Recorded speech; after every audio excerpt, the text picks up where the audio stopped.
Una vittima ogni 2 giorni. 179 donne hanno perso la vita nel 2013, il 13% in più dell'anno precedente. 7 femminicidi su 10 si consumano all'interno del contesto familiare. Oltre 1 milione di donne finisce nella rete dei soprusi al maschile, dallo schiaffo allo stalking.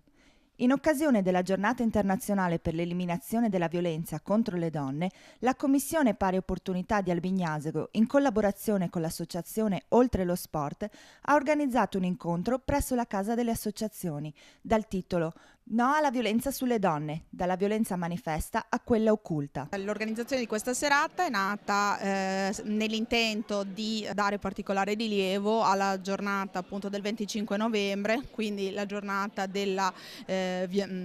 contro la violenza sulle donne, per dare risalto a questa problematica sociale che è sempre più, diciamo, all'ordine del giorno. È intervenuta nel corso della serata una rappresentante del Centro Veneto Progetti Donna, parlando della realtà del centro antiviolenza di Padova e della rete di servizi attivi nel territorio. La nostra associazione da 25 anni si occupa di accogliere le richieste di aiuto delle donne del nostro territorio, di Padova in primis ovviamente, ma anche di tutta la provincia.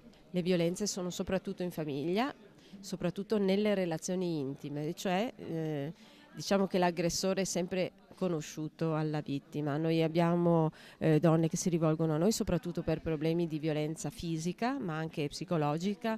Noi forniamo un'assistenza legale e psicologica e accompagniamo le donne nel percorso difficile per il recupero dell'autonomia, per riuscire ad aiutarle in tutto i contatti con i servizi, con le forze di polizia.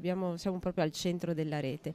Il dirigente della squadra mobile di Padova ha illustrato quali sono gli interventi delle forze dell'ordine in difesa delle donne che chiedono aiuto, suggerendo che l'aumento dei casi di denuncia non sia un dato da leggere solo in modo negativo. Devono temere, devono avere la volontà, la forza, il coraggio di reagire, nessuno può prendersi la vita degli altri e quindi devono sapere che gli strumenti legislativi ci sono, le forze di polizia sono preparate, quindi coraggio. Chi vive situazioni di difficoltà si presentasse in un ufficio di polizia e avrà tutto il sostegno possibile. Ci sono tantissime persone che la seguiranno e la sosterranno veramente lungo tutto il percorso e vi assicuro abbiamo tantissimi casi all'esito dei quali le persone hanno riacquistato la propria libertà, hanno riacquistato la propria vita e sono nuovamente persone felici. In caso di situazioni di emergenza, il numero del Centro Veneto Progetti Donna è 800 81 46 81.